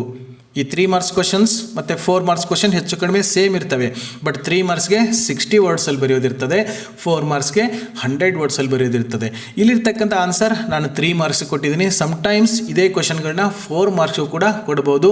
ಆ 4 ಮಾರ್ಕ್ಸ್ ಕ್ವಶನ್ಗಳಿಗೆ ಹೇಗೆ ಬರೀಬೇಕು ಅನ್ನೋದಕ್ಕೆ ಅದಕ್ಕೆ ಸಪ್ರೇಟಾಗಿ ಕ್ಲಾಸ್ ಮಾಡಿ ಅಪ್ಲೋಡ್ ಮಾಡಿದ್ದೀನಿ. ತಾವು ಅದನ್ನು ಕೂಡ ನೋಡಿಕೊಂಡು ಪ್ರಿಪೇರ್ ಆಗಿ ಅಂತ ಹೇಳ್ತಾ, ಇಲ್ಲಿರ್ತಕ್ಕಂಥ 3 ಮಾರ್ಕ್ಸ್ ತಮಗೆ ಸ್ವಲ್ಪ ಕಡಿಮೆ ಆಗ್ತಾ ಇದೆ ಅಂತ ಅನಿಸಿದ್ರೆ ಏನು ಮಾಡಿ, ಈ ಎಲ್ಲ ಆನ್ಸರ್ಗಳಿಗೆ ಇಂಟ್ರೊಡಕ್ಷನ್ ಬರೀಬೇಕಾಗತ್ತೆ. 1-2-3 ಸೆಂಟೆನ್ಸ್ ಇರ್ತವೆ, ಅದು ಬರೆದು ಬಿಟ್ರೆ ಸ್ವಲ್ಪ ಜಾಸ್ತಿ ಆಗುತ್ತೆ. ಹೇಗೆ ಇಂಟ್ರೊಡಕ್ಷನ್ ಅನ್ನು ಬರಿಬಹುದು ನೋಡಿ. This is from story of 2 Deer written by count Leo Tolstoy, who is a master of realistic fiction and widely considered one of the world's greatest novelist. This story is a parody of one of the modern systems of governance. ಇದನ್ನು ತಾವು ಎಲ್ಲ ಆನ್ಸರ್ಗೂ ಬರ್ಕೊಂಡು ಹೋಗ್ಬೋದು. So ಇದನ್ನು ಬರೆದಾದ್ಮೇಲೆ ಏನು ಮಾಡಿ, ಅಲ್ಲಿರ್ತಕ್ಕಂಥ ಆನ್ಸರನ್ನು ಬರೆಯೋದಕ್ಕೆ ಸ್ಟಾರ್ಟ್ ಮಾಡ್ಬೋದು. ಅವಾಗ ನಿಮಗೇನಾಗುತ್ತೆ, ಆನ್ಸರು ಕೂಡ ಸ್ವಲ್ಪ ದೊಡ್ಡದಾಗತ್ತೆ ಅಂತ ಅನಿಸುತ್ತೆ. ಇನ್ನು ಈ ಪಾಠದಿಂದ ಮುಖ್ಯವಾಗಿ 3 ಮಾರ್ಕ್ಸ್ ಕ್ವಶನ್ಸನ್ನು ಯಾವ ರೀತಿಯಾಗಿ ಕೇಳ್ಬೋದು ನೋಡಿ. How does the narrator describe toy Kingdom? ಆ ಮೊನ್ಯಾಕೋ ಕಿಂಗ್ಡಮ್ಗೆ ಟಾಯ್ ಕಿಂಗ್ಡಮ್ ಅಂತ ಕರೀತಾರೆ, ಕೆಲವೊಂದು ಕಡೆ ಟೈನಿ ಕಿಂಗ್ಡಮ್ ಅಂತ ಕರೀತಾರೆ. ಅದನ್ನು ಈ ನರೇಟರ್ ಇದಾರಲ್ಲ ಅವ್ರು ಹೇಗೆ ವರ್ಣಿಸ್ತಾರೆ, ಹೇಗೆ ಅದನ್ನು ಟೈನಿ ಕಿಂಗ್ಡಮ್ ಅಂತ ಕರಿಬಹುದು ಅಂತ ತಮಗೆ ಕೇಳ್ತಾ ಇದ್ದಾರೆ. ಅಥವಾ ಯಾಕೆ ಅದನ್ನು ಟೈನಿ ಕಿಂಗ್ಡಮ್ ಅಂತ ಕರೀತಾರೆ, ಟಾಯ್ ಕಿಂಗ್ಡಮ್ ಅಂತ ಕರೀತಾರೆ ಅಂತ ಕೂಡ ತಮಗೆ ಎಕ್ಸಾಮಲ್ಲಿ ಕೇಳ್ಬೋದು. ಆನ್ಸರ್ ತುಂಬ ಈಸಿ. ಹೇಗೆ ಬರಿಬೋದು ನೋಡಿ. Monaco was a small kingdom located near the borders of France and Italy on the shore of Mediterranean sea. ಅಲ್ವಾ, ಫ್ರಾನ್ಸ್ ಮತ್ತು ಇಟ್ಲಿ ಬಾರ್ಡರ್ಲಿತ್ತು, ಮೆಡಿಟರೇನಿಯನ್ ಸಮುದ್ರದ ತಟದಲ್ಲಿತ್ತು. It was a small kingdom which just has 7,000 inhabitants. ಅಲ್ಲಿರ್ತಕ್ಕಂಥ ಜನಸಂಖ್ಯೆ ಎಷ್ಟಿತ್ತು, ಕೇವಲ 7,000 ಜನ ಇದ್ದರು. If all the land in the kingdom were divided, there would not be an acre for each inhabitants. ಅಲ್ಲಿರ್ತಕ್ಕಂಥ ಜಮೀನನ್ನು ಆ ಪ್ರಜೆಗಳಿಗೆ ಹಂಚಿದರೆ ಒಬ್ಬೊಬ್ರಿಗೆ 1 ಎಕರೆ ಜಮೀನು ಕೂಡ ಬರ್ತಾ ಇರಲಿಲ್ಲ, ಅಷ್ಟು ಚಿಕ್ಕದಾಗಿತ್ತು. In the small kingdom there was a kinglet. ಅದು ಚಿಕ್ಕದಾಗಿದ್ದರೂ ಕೂಡ ಅಲ್ಲಿ ಒಬ್ಬ ರಾಜ ಇದ್ದ. ಆ್ಯಂಡ್ ಹಿ ಹ್ಯಾಡ್ ಪ್ಯಾಲೇಸ್, ಅವನಿಗೆ ಅರಮನೆ ಇತ್ತು, ಕೋರ್ಟಿಯರ್ಸ್ ಇದ್ದರು, ಮಿನಿಸ್ಟರ್ಸ್ ಇದ್ದರು, ಬಿಷಾಪ್ ಇದ್ದ, ಜನರಲ್ಸ್ ಇದ್ದರು, ಆ್ಯಂಡ್ ಆನ್ ಆರ್ಮಿ. ದೊಡ್ಡ ರಾಜನಿಗೆ ಏನೇನು ಇರ್ತಿತ್ತು ಅದೆಲ್ಲ ಇತ್ತು, ಬಟ್ ಪುಟ್ಟದಾಗಿತ್ತು. The army had only 60 soldiers. ಆ ಆರ್ಮಿನಲ್ಲಿ ಎಷ್ಟು ಜನ ಇದ್ದರು, ಕೇವಲ 60 ಜನ ಮಾತ್ರ ಸೈನಿಕರಿದ್ದರು. ಆದರೂ ಕೂಡ ಅದೊಂದು ಸೈನ್ಯನೇ ಆಗಿತ್ತು. There were also taxes in the kingdom. ಬೇರೆ ದೊಡ್ಡ ದೊಡ್ಡ ರಾಜ್ಯದಲ್ಲಿದ್ದಂಗೆ ಅಲ್ಲೂ ಕೂಡ ಟ್ಯಾಕ್ಸ್ ಹಾಕ್ತಾ ಇದ್ರು. The items that were taxed were tobacco, wine and spirit and poll tax. ಬೇರೆ ರಾಜ್ಯದಲ್ಲಿದ್ದಂಗೆ ಇಲ್ಲೂ ಕೂಡ ಟೊಬ್ಯಾಕೋ, ವೈನ್, ಸ್ಪಿರಿಟ್ ಮತ್ತು ಪೋಲ್ ಟ್ಯಾಕ್ಸ್ಗಳ ಮೇಲೆ ಟ್ಯಾಕ್ಸ್ ಹಾಕ್ತಾ ಇದ್ರು. ಅದರಿಂದ ಬಂದಿರತಕ್ಕಂಥ ದುಡ್ಡಲ್ಲಿ ಆ ರಾಜ ಏನು ಮಾಡ್ತಾ ಇದ್ದ, ರಾಜ್ಯನ ನಡೆಸ್ತಾ ಇದ್ದ. ತುಂಬ ಈಸಿ ಕ್ವಶನ್, ತಾವು ಆನ್ಸರ್ನ ಬರೆದು ಬಿಡ್ಬೋದು. ಇನ್ನು ಮುಂದಿನ ಪ್ರಶ್ನೆ ಯಾವ ರೀತಿಯಾಗಿ ಕೇಳ್ಬೋದು ನೋಡಿ. How does the prince make money for his Kingdom? ಆ ಮೊನ್ಯಾಕೋ ಕಿಂಗ್ಡಮಲ್ಲಿ ರಾಜ ಇದ್ನಲ್ಲ, ಆ ರಾಜ್ಯನ ನಡೆಸಬೇಕಾಗಿತ್ತು ಅಂತಂದರೆ ಅವನಿಗೆ ದುಡ್ಡು ಎಲ್ಲಿಂದ ಬರ್ತಾಯಿತ್ತು, ದುಡ್ಡಿನ ಆದಾಯ ಏನಿತ್ತು ಅಂತ ಪ್ರಶ್ನೆ ಕೇಳ್ತಾ ಇದ್ದಾರೆ. ಅಥವಾ ರೆವೆನ್ಯೂ ಬಗ್ಗೆ, ಟ್ಯಾಕ್ಸೇಷನ್ ಬಗ್ಗೆ ಬರೀರಿ ಅಂತಂದ್ರೂ ಕೂಡ ತಾವು ಇದನ್ನೇ ಬರಿಬೋದು. ಆನ್ಸರ್ ಹೇಗೆ ಬರಿಬೋದು ನೋಡಿ. The king of Monaco levy taxes on tobacco, wine, spirit apart from the poll tax. ಬೇರೆ ರಾಜ್ಯದಲ್ಲಿದ್ದಂಗೆ ಅಲ್ಲಿಯೂ ಕೂಡ ಅವನು ಟೊಬ್ಯಾಕೋ ಮೇಲೆ, ವೈನ್ ಮೇಲೆ, ಸ್ಪಿರಿಟ್ ಮೇಲೆಲ್ಲ ಟ್ಯಾಕ್ಸ್ ಹಾಕ್ತಾ ಇದ್ದ, ಅಪಾರ್ಟ್ ಫ್ರಮ್ ಪೋಲ್ ಟ್ಯಾಕ್ಸ್. ಇಲ್ಲಿ ಪೋಲ್ ಟ್ಯಾಕ್ಸ್ ಅಂತ ಇದ್ರೆ ಒಬ್ಬೊಬ್ಬರ ತಲೆಗೆ ಒಬ್ಬ ವ್ಯಕ್ತಿಗೆ ಇಂತಿಷ್ಟು ಅಂತ ಟ್ಯಾಕ್ಸ್ ಹಾಕ್ತಾರೆ, ಅದನ್ನು ಪೋಲ್ ಟ್ಯಾಕ್ಸ್. ಆ ಥರ ಎಲ್ಲ ಟ್ಯಾಕ್ಸ್ ಬರ್ತಾ ಇತ್ತು. But there are such a few people in the country that the tax earned by these sources was not enough for the king to maintain his courtiers, officials and his kingdom. ಈ ಟ್ಯಾಕ್ಸಿಂದ ಬರ್ತಕ್ಕಂಥ ದುಡ್ಡಲ್ಲಿ ಅವನಿಗೆ ರಾಜ್ಯನ ನಡ್ಸೋಕೆ ಆಗ್ತಾ ಇರಲಿಲ್ಲ. ಯಾಕೆ ಅಂದರೆ ಅಲ್ಲಿ courtiers ಇರ್ತಾರೆ, ಅಫಿಷಿಯಲ್ಸ್ ಇರ್ತಾರೆ, ಅವರಿಗೆಲ್ಲ ಸಂಬಳ ಕೊಡಬೇಕು, ಆರ್ಮಿ ಎಲ್ಲ ಇತ್ತು, ಅದನ್ನು ಮೇಂಟೈನ್ ಮಾಡೋಕ್ಕೆ ಆಗ್ತಾ ಇರಲಿಲ್ಲ. ಅದಕ್ಕೆ ಅವನು ಏನು ಮಾಡ್ತಾನೆ, therefore he had to resort to the tax obtained from the gaming houses where people come to play roulette. ಅಲ್ಲಿ ಗೇಮಿಂಗ್ ಹೌಸಸ್ ಇತ್ತು, ಅದು ಅವನಿಗೆ ಸ್ಪೆಷಲ್ ಸೋರ್ಸ್ ಆಫ್ ರೆವಿನ್ಯೂ ಆಗಿತ್ತು. ಆ ಜರ್ಮನ್ಸ್ ಎಲ್ಲ ಬೇರೆ ಕಡೆ ಎಲ್ಲ ಬ್ಯಾನ್ ಮಾಡಿದ್ರು ಕೂಡ ಇಲ್ಲಿ ಮಾತ್ರ ಗೇಮಿಂಗ್ ಹೌಸಸ್ಸನ್ನು ನಡೆಸ್ತಾ ಇದ್ರು. ಅಲ್ಲಿ ಜನ ಬಂದ್ಬಿಟ್ಟು ರೌಲೆಟ್ ಆಡ್ತಾ ಇದ್ರು, ಅದರಿಂದ ಕೂಡ ಇವನಿಗೆ ಆದಾಯ ಬರ್ತಾ ಇತ್ತು. The prince gets A percentage of money from the gambling which helps him run the Kingdom and pay his officials. ಆ ಗೇಮಿಂಗ್ ಹೌಸಸ್ಸನ್ನು ನಡೆಸ್ತಾ ಇದ್ರಲ್ಲ, ಅದ್ರ ಓನರ್ಗಳಿಗೆ ತುಂಬ ಲಾಭ ಆಗ್ತಾ ಇತ್ತು. ಹೇಗೆ ಲಾಭ ಆಗ್ತಾ ಇತ್ತು ಅಂದರೆ, ಬೇರೆ ಕಡೆ ಎಲ್ಲ ಬ್ಯಾನ್ ಮಾಡಿ ಮೊನ್ಯಾಕೋನಲ್ಲಿ ಮಾತ್ರ ನಡೆಸ್ತಾರೆ ಅಂದಾಗ ಬೇರೆ ಕಡೆಯಿಂದ ಎಲ್ಲ ಜನ ಬಂದು ಇಲ್ಲೇ ರೌಲೆಟ್ ಆಡ್ತಾ ಇದ್ರು, ಜ್ಯೂಸ್ ಆಡ್ತಾ ಇದ್ರು. ಅವ್ರಿಗೆ ಗೆಲ್ಲಿ ಸೋಲಿ ಇಂತಿಷ್ಟು ಪರ್ಸೆಂಟ್ ಅಂತ ಆ ಓನರ್ಗೆ ಬರ್ತಾ ಇತ್ತು. ಅವನು ಬಂದಿರತಕ್ಕಂಥ ಆದಾಯದಲ್ಲಿ ಒಂದು ದೊಡ್ಡ ಅಮೌಂಟನ್ನು ಅವನು ರಾಜನಿಗೆ ಕೊಡ್ತಾ ಇದ್ದ. ಈ ರೀತಿಯಾಗಿ ಅವನು ದುಡ್ಡನ್ನು ತಗೊಂಡು ತನ್ನ ರಾಜ್ಯನ ನಡೆಸ್ತಾ ಇದ್ದ. ಇನ್ನು ನೆಕ್ಸ್ಟ್ ಕ್ವಶನ್ ಯಾವ ರೀತಿಯಾಗಿ ಕೇಳ್ಬೋದು ನೋಡಿ. Write a note on gaming houses in Monaco. ಹಿಂದೆ ಕೇಳಿರ್ತಕ್ಕಂಥ ಪ್ರಶ್ನೆ ಇದು ಕೂಡ ಸೇಮ್ ಇದೆ, ಸ್ವಲ್ಪ ತಾವು ಡಿಫ್ರೆಂಟಾಗಿ ಬರೆಯೋದಕ್ಕೆ ಪ್ರಯತ್ನ ಮಾಡ್ಬೋದು. ಹೇಗೆ ಬರಿಬೋದು ನೋಡಿ. The king of Monaco levied taxes on tobacco, wine, spirit apart from the poll tax. But that was not enough for the king to maintain his courtiers, officials and his kingdom. Therefore, he receives special revenue from gaming houses where people play roulette. The owner of the gaming houses receives money whether the players lose or win, he gets the percentage. ಇದೆಲ್ಲ last ಆನ್ಸರ್ಲೇ ಇತ್ತು. So ಅದನ್ನು ಬರೆದ್ಬಿಟ್ಟು ಸ್ವಲ್ಪ ನೀವು ಇಲ್ಲಿ add ಮಾಡಬೇಕಷ್ಟೇ. And out of his profit, the owner pays a large sum to the prince because it is the only gambling establishment left in Europe. ಯುರೋಪ್ನಲ್ಲಿ ಎಲ್ಲ ಕಡೆನೂ ban ಮಾಡಿದ್ರು, ಇಲ್ಲಿ ಮಾತ್ರ ನಡೀತಾ ಇತ್ತು. ಸೊ ಸಿಕ್ಕಾಪಟ್ಟೆ ದುಡ್ಡು ಬರ್ತಾ ಇತ್ತು, ಅದ್ರಲ್ಲಿ ಜಾಸ್ತಿ ಅಮೌಂಟನ್ನು ರಾಜನಿಗೆ ಕೊಡ್ತಾ ಇದ್ದ. The Germans ban this play because people committed suicide, but the prince of Monaco continued it because there is no other source to draw revenue. ಅವರೆಲ್ಲ ಬ್ಯಾನ್ ಮಾಡಿದ್ರು ಕೂಡ ಈ ಮೊನ್ಯಾಕೋಲಲ್ಲಿ ಇದನ್ನು ಗೇಮಿಂಗ್ ಹೌಸಸ್ ಅನ್ನು ಇದನ್ನೆಲ್ಲ ಕಂಟಿನ್ಯೂ ಮಾಡ್ಕೊಂಡು ಹೋದ್ರು. ಯಾಕೆ ಅಂದರೆ ಅವನಿಗೆ ಆದಾಯದ ಮೂಲನೇ ಇರಲಿಲ್ಲ. ಅಟ್ಲೀಸ್ಟ್ ಹೇಗಾದರೂ ಮಾಡಿ ಇದರಿಂದನೂ ದುಡ್ಡು ಬರ್ತದಲ್ಲ, ಸೊ ಅವ್ನು ಬ್ಯಾನ್ ಮಾಡ್ದೇ ಹಾಗೆ ಈ ಗೇಮಿಂಗ್ ಹೌಸಸ್ ಅನ್ನು ನಡೆಸೋದಕ್ಕೆ ಪರ್ಮಿಷನ್ ಕೊಟ್ಬಿಟ್ಟಿದ್ದ. ಇನ್ನು ನೆಕ್ಸ್ಟ್ ಕ್ವಶನ್ ಯಾವ ರೀತಿಯಾಗಿ ಕೇಳ್ಬೋದು ನೋಡಿ. Though gambling is a dirty business, why does the king of Monaco resort to it. ಆ ಗ್ಯಾಮ್ಲಿಂಗ್ ಏನಿತ್ತಲ್ಲ, ಗೇಮಿಂಗ್ ಹೌಸಸ್ ಅನ್ನು ನಡೆಸ್ತಾ ಇದ್ದಲ್ಲ, ಅಲ್ಲಿ ಬರ್ತಕ್ಕಂಥ ಜನ ಎಲ್ಲ ರೌಲೆಟ್ ಆಡ್ತಾ ಜ್ಯೂಸ್ ಆಡ್ತಾ ಇದ್ರಲ್ಲ, ಅದು ಒಂದು ಕೆಟ್ಟ ಬಿಸ್ನೆಸ್, ಡರ್ಟಿ ಬಿಸ್ನೆಸ್ ಅಂತ ಗೊತ್ತಿದ್ರು ಕೂಡ ಇವನು ಯಾಕೆ ಅದನ್ನು ನಡೆಸ್ಕೊಂಡು ಹೋದ ಅಂತ. ಅಥವಾ ಇದೇ ಪ್ರಶ್ನೆ ಇನ್ನೊಂದು ರೀತಿಯಾಗಿ ಕೇಳ್ಬೋದು. The story Two Deer reflects on the issue of governance and human greed for power substantiate ಅಂತ. ತಮ್ಮ ಅಧಿಕಾರ, ಪವರ್, ಸ್ವಾರ್ಥಕ್ಕಾಗಿ ಜನ ಯಾವ ಮಟ್ಟಕ್ಕಾಗೂ ಇಳಿತಾರೆ, ಏನು ಬೇಕಾದರೂ ಮಾಡ್ತಾರೆ ಅನ್ನೋದಕ್ಕೆ ಇದೊಂದು ಉದಾಹರಣೆ ಅನ್ನೋದನ್ನು ಎಕ್ಸ್ಪ್ಲೇನ್ ಮಾಡಿ ಅಂತ ಕೇಳ್ಬೋದು. ಸೊ ಅದಕ್ಕೆ ಆನ್ಸರ್ ಹೇಗೆ ಬರಿಬೋದು ನೋಡಿ. The king receives special revenue from gaming houses where people play roulette. ಇವನಿಗೆ ಸ್ಪೆಷಲ್ ರೆವೆನ್ಯೂ ಸೋರ್ಸಸ್, ಜಾಸ್ತಿ ದುಡ್ಡು ಬರ್ತಾ ಇದ್ದಿದೆ ಈ ಗೇಮಿಂಗ್ ಹೌಸಸ್ ಇಂದ. ಅಲ್ಲಿ ಜನ ಬಂದ್ಬಿಟ್ಟು ಏನು ಮಾಡ್ತಾ ಇದ್ರು, ರೌಲೆಟ್ ಆಡ್ತಾ ಇದ್ರು. The Germans had ban this play because people committed suicide. ಈ ಜರ್ಮನ್ ಸಾವರಿನ್ಸ್ ಏನಿದ್ರು ಅವರೆಲ್ಲ ತಮ್ಮ ರಾಜ್ಯದಲ್ಲಿ ಏನು ಮಾಡಿದ್ರು, ಈ ಗೇಮಿಂಗ್ ಹೌಸಸ್ ಅನ್ನ, ಈ ರೌಲೆಟ್ ಅನ್ನ ಬ್ಯಾನ್ ಮಾಡಿಬಿಟ್ಟಿದ್ರು. ಅದಕ್ಕೆ ಕಾರಣ ಏನು ಅಂದರೆ ಪೀಪಲ್ ಕಮಿಟೆಡ್ ಸುಯಿಸೈಡ್. ಜನ ಅಲ್ಲಿ ಬಂದ್ಬಿಟ್ಟು ಜ್ಯೂಸ್ ಆಡ್ಬಿಟ್ಟು ದುಡ್ಡೆಲ್ಲ ಕಳ್ಕೊಂಡು ಹತಾಶರಾಗ್ಬಿಟ್ಟು ಆತ್ಮಹತ್ಯೆ ಮಾಡ್ಕೊಂಡು ಬಿಡ್ತಾ ಇದ್ರು. But the prince of Monaco continued it because there is no other source to draw revenue. ಅವನಿಗೆ ಬೇರೆ ಆದಾಯನೇ ಇರಲಿಲ್ಲ ಅಲ್ವಾ, ಅಲ್ಲಿ ಹಾಕ್ತಕ್ಕಂಥ ಟ್ಯಾಕ್ಸಸ್ ಅವನಿಗೆ ಸಾಕಾಗ್ತಾ ಇಲ್ಲ. ಗೇಮಿಂಗ್ ಹೌಸಸ್ ಇಂದ ಲಾಭ ಜಾಸ್ತಿ ಆಗ್ತಾ ಇತ್ತಲ್ಲ, ಬೇರೆಯವರು ಬ್ಯಾನ್ ಮಾಡಿದ್ರು ಕೂಡ ಇವನು ಅದನ್ನ ಕಂಟಿನ್ಯೂ ಮಾಡ್ಕೊಂಡದ. The king knows that it is a dirty business but he is helpless ಅಲ್ವಾ. ಅವನಿಗೂ ಕೂಡ ಗೊತ್ತಿತ್ತು ಇದು ಕೆಟ್ಟದ್ದು ಅಂತ ಹೇಳ್ಬಿಟ್ಟು, ಆದರೂ ಅವ್ನು ಹೆಲ್ಪ್ಲೆಸ್ ಆಗಿದೆ. ಯಾಕೆಂದ್ರೆ ರಾಜ್ಯ ನಡೆಸಬೇಕಾಗಿತ್ತು ಅಂದ್ರೆ ದುಡ್ಡು ಬೇಕು ಅಂತಂದ್ರೆ ನಾವು ಗೇಮಿಂಗ್ ಹೌಸಸ್ಸನ್ನು ನಡೆಸಲೇಬೇಕಾಗಿತ್ತು. ತನ್ನ ಅಧಿಕಾರಕ್ಕಾಗಿ, ಸ್ಥಾನಕ್ಕಾಗಿ ಅವನು ಗೊತ್ತಿದ್ದು ಕೂಡ ಇದನ್ನು ಮಾಡಬೇಕಾಗಿತ್ತು. And runs it. ಅದಕ್ಕೆ ಅವನು ಏನು ಮಾಡ್ತಾ ಇದ್ದ, ಬ್ಯಾನ್ ಮಾಡಿರಲಿಲ್ಲ, ಈ ಗೇಮಿಂಗ್ ಹೌಸಸ್ಸನ್ನು ನಡೆಸ್ತಾ ಇದ್ದ. So he levies, reigns, racks in the money and holds his court with all the ceremony of a real king. ದೊಡ್ಡ ಸಾಮ್ರಾಜ್ಯದಲ್ಲಿ ದೊಡ್ಡ ರಾಜರುಗಳಿಗೆ ಆದಾಯ ಎಲ್ಲ ಇರ್ತದೆ, ಅವ್ರು ಹೆಂಗೆ ಅಧಿಕಾರ ನಡೆಸ್ತಾ ಇದ್ರು ಅಲ್ವಾ, ಅದೇ ರೀತಿ ಇವನು ಕೂಡ ನಡೆಸ್ತಾ ಇದ್ದ. ಅದಕ್ಕೆ ಅವನಿಗೆ ದುಡ್ಡು ಬೇಕಾಗಿತ್ತು. ಸೊ ಹಾಗಾಗಿ ಏನು ಮಾಡ್ತಾ ಇದ್ದ, ಅದು ತಪ್ಪು, ಇದು ಕೆಟ್ಟದ್ದಂತ ಗೊತ್ತಿದ್ರು ಕೂಡ ಅದನ್ನು ನಡೆಸ್ಕೊಂಡು ಹೋಗ್ತಾ ಇದ್ದ. He gives permission because honest labour cannot fetch more money as it does. ಯಾಕೆಂದ್ರೆ ಪ್ರಾಮಾಣಿಕವಾಗಿ ಕೆಲಸ ಮಾಡೋನು ಯಾವತ್ತು ಶ್ರೀಮಂತ ಆಗಲ್ಲ, ಯಾವತ್ತು ರಿಚ್ ಆಗಲ್ಲ ಅಂತ ಅವನಿಗೂ ಕೂಡ ಗೊತ್ತಿತ್ತು. ಹಾಗಾಗಿ ಸೊ ಅದಕ್ಕೆ ಅವನು ಏನು ಮಾಡ್ತಾನೆ, ಗೇಮಿಂಗ್ ಹೌಸಸ್ಸನ್ನು ಎಲ್ಲ ನಡೆಸ್ಕೊಂಡು ಹೋಗ್ತಾ ಇರ್ತಾನೆ.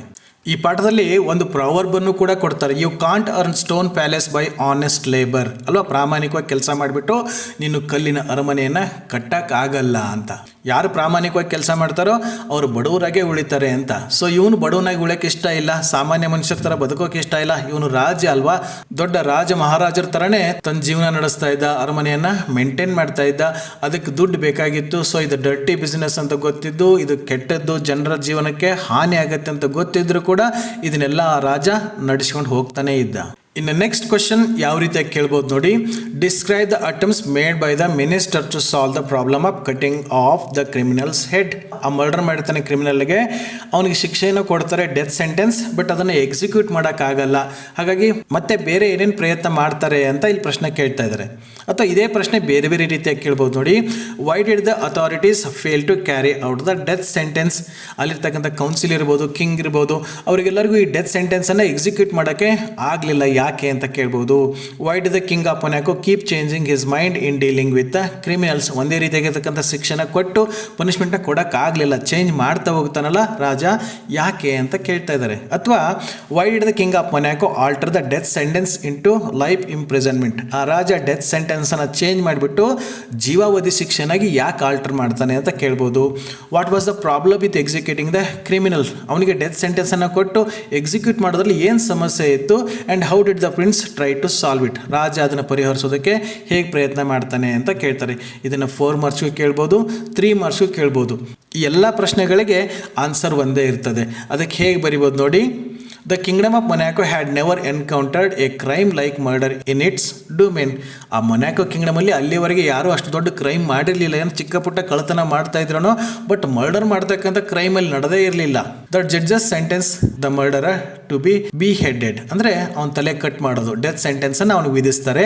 This was not possible. ಮರಣದಂಡನೆಯನ್ನು ಕೊಟ್ಟರು, ಬಟ್ ಅದನ್ನು ಜಾರಿ ಮಾಡೋದು ಸಾಧ್ಯ ಆಗಿರಲಿಲ್ಲ. ಯಾಕೆಂದರೆ as the kingdom of Monaco didn't have a guillotine or an executioner. ಅವ್ರ ಹತ್ರ ಅವನ ತಲೆ ಕಟ್ ಮಾಡೋದಕ್ಕೆ ಗ್ಯಾಲೋಟಿನ್ ಮಷೀನೂ ಇರಲಿಲ್ಲ, ಅದನ್ನು ಆಪರೇಟ್ ಮಾಡ್ತಕ್ಕಂಥ ಎಕ್ಸಿಕ್ಯೂಷನರ್ ಇರಲಿಲ್ಲ.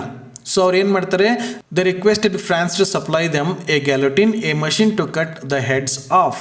ಅಲ್ಲಿ ತಲೆ ಕಟ್ ಮಾಡಬೇಕಾದ್ರೆ ಗ್ಯಾಲೋಟಿನ್ ಮಷೀನನ್ನು ಬಳಸ್ತಾ ಇದ್ರು. ಆ ಗ್ಯಾಲೋಟಿನ್ ಮಷಿನ್ ಇರಲಿಲ್ಲ ಅಂತ ಹೇಳ್ಬಿಟ್ಟು ಇವ್ರೇನೋ ಫ್ರಾನ್ಸಿಗೆ ರಿಕ್ವೆಸ್ಟ್ ಮಾಡಿಕೊಂಡ್ರು. But this cost them 16,000 francs. But France ಅವ್ರು ರಿಪ್ಲೈ ಮಾಡಿದ್ರು, ಅದಕ್ಕೆ 16,000 ಫ್ರಾಂಕ್ಸ್ ಆಗುತ್ತೆ, which was very heavy sum. But ರಾಜನಿಗೆ 16,000 ಫ್ರಾಂಕ್ಸನ್ನು ಕೊಟ್ಟು ಆ ಗ್ಯಾಲೋಟಿನ್ ಮಷೀನನ್ನು ತಂದು ಇವನ್ ತಲೆ ಕಟ್ ಮಾಡ್ತಕ್ಕಂಥದ್ದು ತುಂಬ ಜಾಸ್ತಿ ಆಯಿತು ಅಂತ ಅನಿಸ್ತು. So the king decided to enquire the cost of machine from Italy. So ಇಟಲಿಗೆ ರಿಕ್ವೆಸ್ಟ್ ಮಾಡ್ಕೋತಾನೆ. Italy offered guillotine machine for lesser sum of 12,000 francs. ಅವರು 16,000 ಫ್ರಾಂಕ್ಸ್ ಹೇಳಿದ್ರು, ಇಲ್ಲಿ 12,000 ಫ್ರಾಂಕ್ಸ್ ಹೇಳ್ತಾರೆ ಇಟ್ಲಿನವರು. ಬಟ್ 12,000 ಫ್ರಾಂಕ್ಸ್ ಅಂದರೂ ಕೂಡ ಜಾಸ್ತಿನೇ ಅಲ್ವಾ. ಆ ಕ್ರಿಮಿನಲ್ ಏನು ಅಂತ ಕೆಲಸ ಮಾಡಿದಾನಂತೆ, ಅವನ ಸಲುವಾಗಿ ನಾವು 12,000 ಫ್ರಾಂಕ್ಸನ್ನು ಖರ್ಚು ಮಾಡ್ಬೇಕು ಹೇಳಿ. Even this was too much for country's economy. ಇವನೇನಾದ್ರು 12,000 ಫ್ರಾಂಕ್ಸ್ ಕೊಟ್ಟರು ಕೂಡ ಆ ಕಂಟ್ರಿದ ಎಕಾನಮಿ ಏನಿತ್ತಲ್ಲ, ಆರ್ಥಿಕತೆ ಐತಲ್ಲ, ಅದಕ್ಕೆ ಹೊಡೆತ ಬೀಳುತ್ತೆ ಅಂತ ಏನು ಮಾಡ್ತಾರೆ.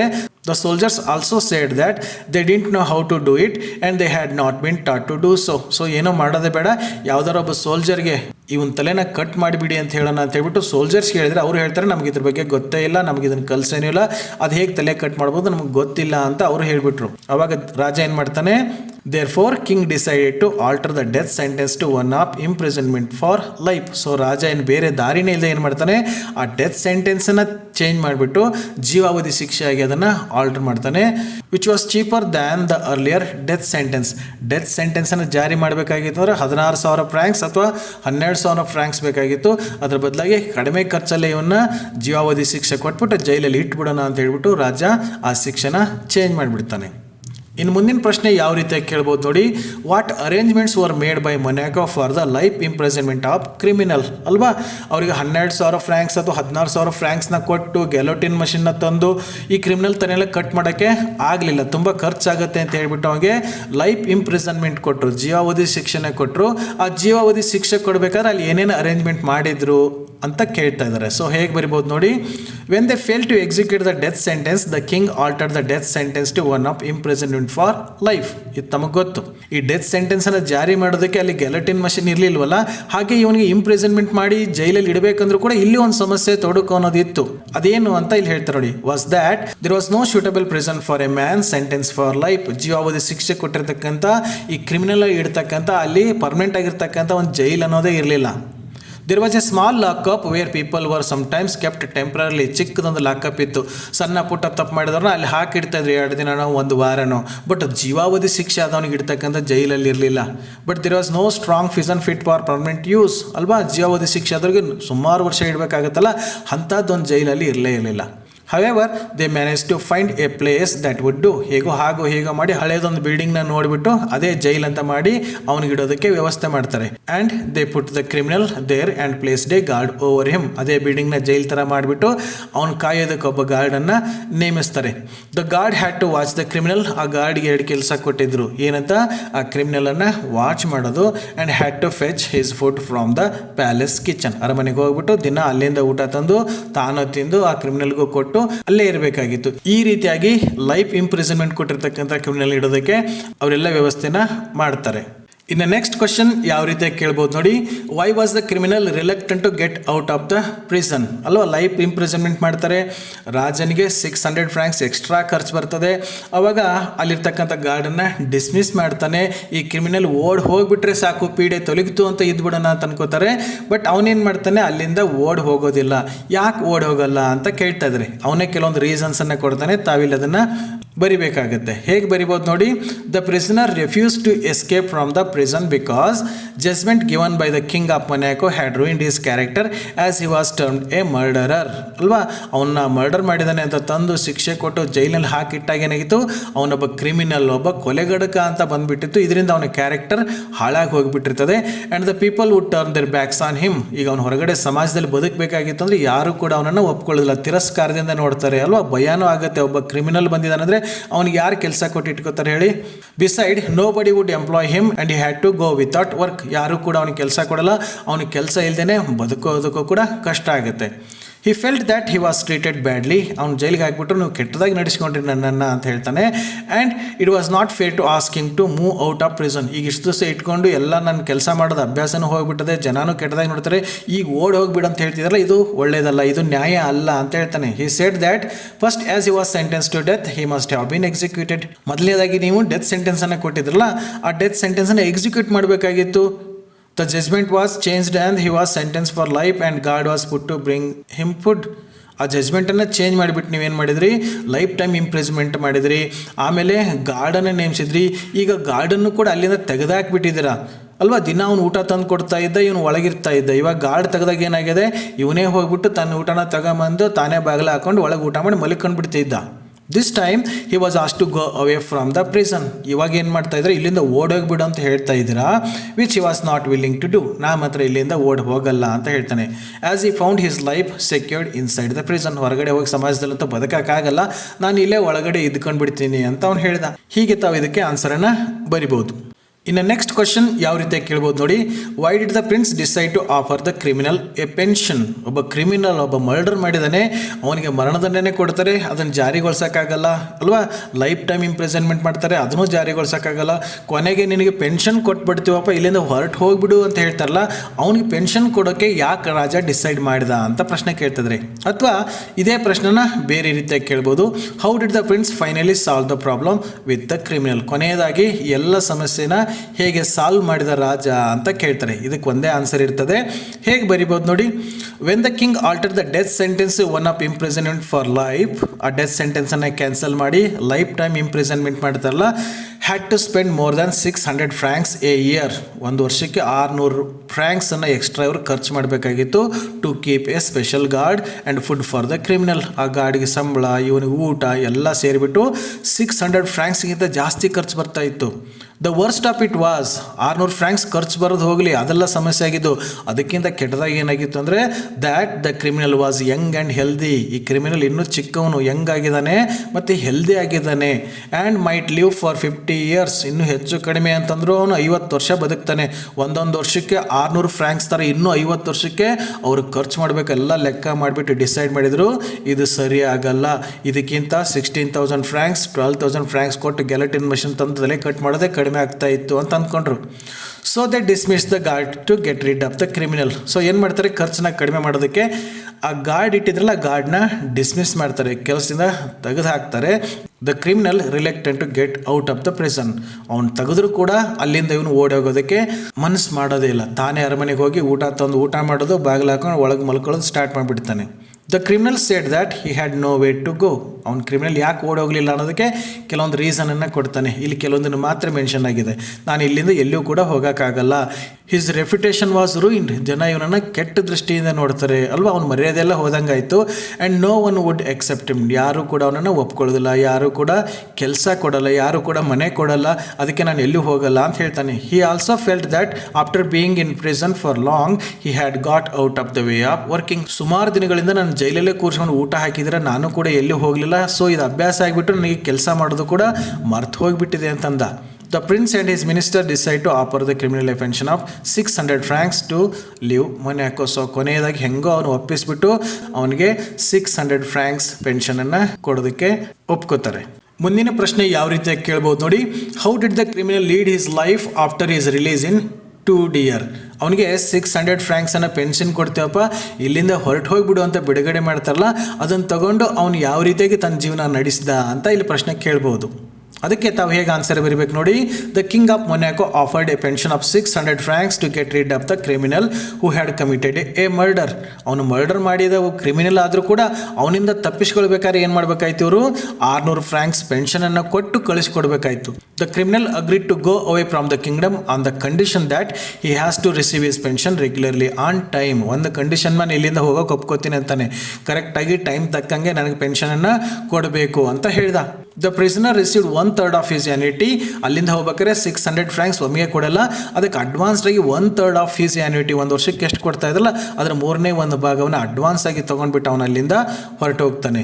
ಹಿ emigrated and settle just across the frontiers. ತುಂಬ ದೂರ ಏನು ಹೋಗಲ್ಲ, ಆ ರಾಜ್ಯ ತುಂಬ ಚಿಕ್ಕದಿತ್ತ, ಅಲ್ಲೇ ಬಾರ್ಡರ್ ಹತ್ರ ಹೋಗ್ಬಿಟ್ಟು ಸೆಟ್ಲ್ ಆಗ್ತಾನೆ. He bought a piece of land. ಅಲ್ಲಿ ಹೋಗ್ಬಿಟ್ಟು ಅಡ್ವಾನ್ಸ್ದಾಗಿ ದುಡ್ಡು ತೊಗೊಂಡಿದ್ದಲ್ಲ ಸ್ವಲ್ಪ ಜಮೀನು ತಗೋತಾನೆ. And started market gardening. ಅಲ್ಲಿ ಮಾರ್ಕೆಟ್ ಗಾರ್ಡನಿಂಗ್ ಬಿಸ್ನೆಸ್ಸನ್ನು ಸ್ಟಾರ್ಟ್ ಮಾಡ್ತಾನೆ. And lived comfortably. ಆರಾಮಾಗಿ ನೆಮ್ಮದಿಯಾಗಿ ಅಲ್ಲಿ ಬದುಕೋದಕ್ಕೆ ಸ್ಟಾರ್ಟ್ ಮಾಡ್ತಾನೆ. Regularly he went to draw his pension, enjoyed gaming and lived peacefully and happily. ಕರೆಕ್ಟಾಗಿ ಟೈಮ್ ತಕ್ಕಂಗೆ ಅಲ್ಲಿ ಹೋಗ್ಬಿಟ್ಟು ತನ್ನ ಪೆನ್ಷನನ್ನು ಪಡ್ಕೋತಾ ಇದ್ದ. ಅದರಲ್ಲಿ ಸ್ವಲ್ಪ ದುಡ್ಡನ್ನ ತೊಗೊಂಡು ಗೇಮಿಂಗ್ ಹೌಸಸ್ಗೆ ಹೋಗಿ ಅಲ್ಲೂ ಜೂಜಾಡ್ತಾ ಇದ್ದ. ಆಮೇಲೆ ವಾಪಸ್ ಮನೆಗೆ ಬಂದು ನೆಮ್ಮದಿಯಾಗಿ ಬದುಕಿದ್ದ ಅಂತ ಅಲ್ಲಿ ಬರುತ್ತೆ. ಓಕೆ ಡಿಯರ್ ಸ್ಟೂಡೆಂಟ್ಸ್, ಇಲ್ಲಿವರೆಗೆ ಈ 2 year ಪಾಠದಿಂದ ಎಕ್ಸಾಮಿನೇಷನಲ್ಲಿ ಮುಖ್ಯವಾಗಿ ಯಾವ ರೀತಿಯಾಗಿರ್ತಕ್ಕಂಥ 2 marks ಮತ್ತು 3 marks ಕ್ವೆಶನ್ಗಳನ್ನ ಕೇಳ್ತಾರೆ, ಅದಕ್ಕೆ ಹೇಗೆ ಆನ್ಸರ್ ಬರೀಬೇಕು ಅನ್ನೋದನ್ನು ನಾವು ನೋಡ್ಕೊಂಬಂದಿದ್ದೀವಿ. ಇವತ್ತು ಈ ಕ್ಲಾಸನ್ನು ಇಲ್ಲೇ ಮುಗಿಸ್ತಾ ಇನ್ನು ನೆಕ್ಸ್ಟ್ ಕ್ಲಾಸಲ್ಲಿ ಮುಂದಿನ ಟಾಪಿಕ್ ಜೊತೆಗೆ ಮತ್ತೆ ಸಿಗೋಣ. So till then take care.